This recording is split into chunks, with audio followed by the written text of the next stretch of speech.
There are moments late at night when everything is quiet, and yet something inside you feels even quieter, not peaceful, not calm, just empty. You go through your day like everyone else.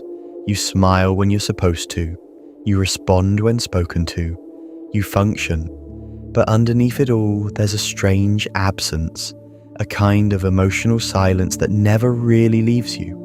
You don't feel deeply sad, but you don't feel deeply happy either. And the most confusing part? You don't know when it started. You just know that somewhere along the way, feeling became dangerous, so you stopped. Not consciously, not dramatically, but slowly, quietly.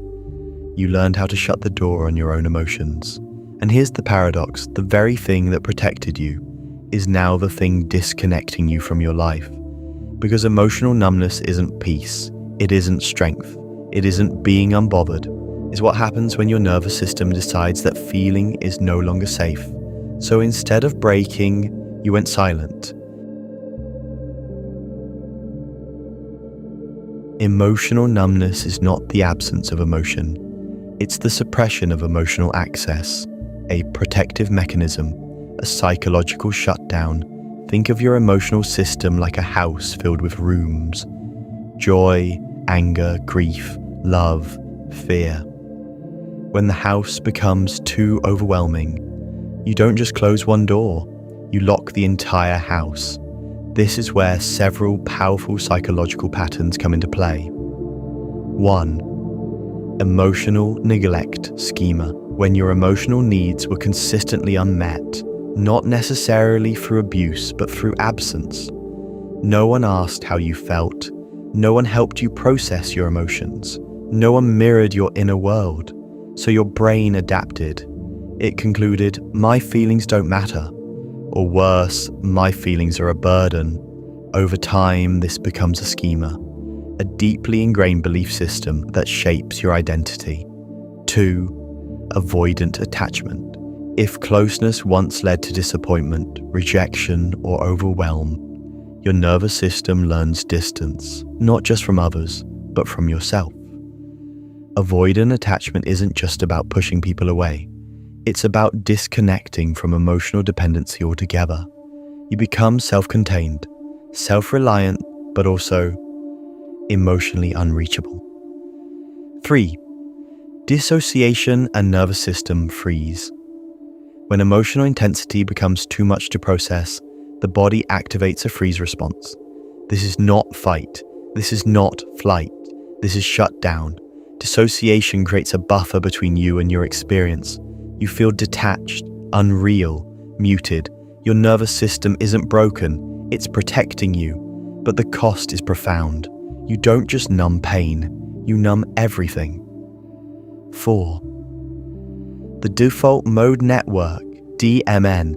Neuroscientifically, emotional numbness is often linked to dysregulation in the brain's default mode network, the system responsible for self-referential thinking and emotional processing.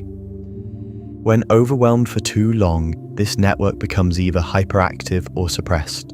So instead of feeling fully present, you exist in a kind of psychological background noise, disconnected from your own experience.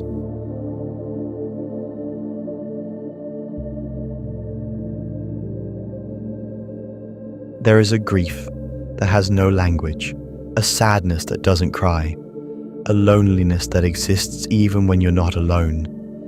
This is the cost of emotional numbness. You don't feel the sharp edges of pain, but you also lose the depth of joy. Life becomes flat. Moments that should move you don't. Connections that should matter feel distant. And you start to question yourself. Why don't I feel anything? What's wrong with me?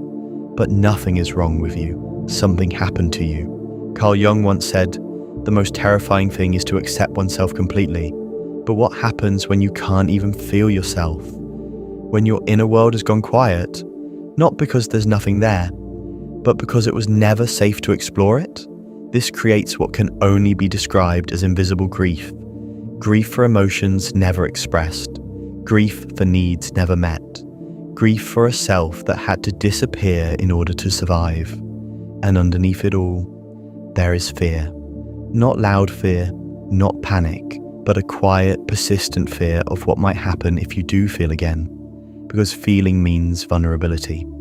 Vulnerability means exposure. And exposure once meant pain, so you stay numb because numbness feels safer than breaking, even if it costs you your aliveness. Emotional numbness doesn't stay hidden. It shapes how you move through the world. You might not even realize it, but it shows up everywhere. In relationships, you might struggle to connect deeply. You care, but you don't feel it fully. You pull away when things get too emotional, or you stay, but feel distant the entire time. They become adults who are physically present, but emotionally unavailable. In communication, you have difficulty expressing what you feel, not because you're hiding it, but because you genuinely don't know what's there. I don't know becomes your default answer. In self-worth, you may feel empty rather than inadequate. Not, I'm not enough, but I don't feel anything about myself at all. A kind of identity fog. In career and purpose, you might chase goals, but feel no satisfaction when you achieve them, or struggle to find direction at all. Because desire requires emotional access. In boundaries, you might tolerate things you shouldn't, not because you lack strength, but because you don't feel the internal signal that something is wrong. In emotional regulation, you rarely feel overwhelmed, but when emotions do break through, they come all at once, intense, unfamiliar, overpowering, and then you shut down again.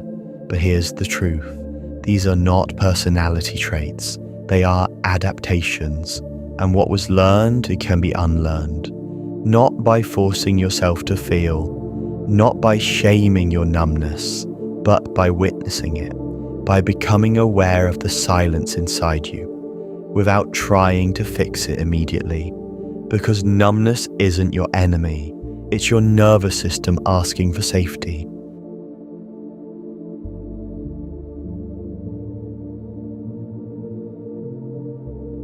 Healing emotional numbness is not about suddenly feeling everything again. It's about slowly becoming safe enough to feel something, even if that something is small, even if it's uncomfortable, even if it's confusing. 1. Inner child reparenting. Go back not to relive the pain, but to give yourself what you didn't receive. Ask yourself simple questions. What am I feeling right now? What do I need? At first, there may be no answer. That's okay. The act of asking is already healing. 2. Nervous system regulation.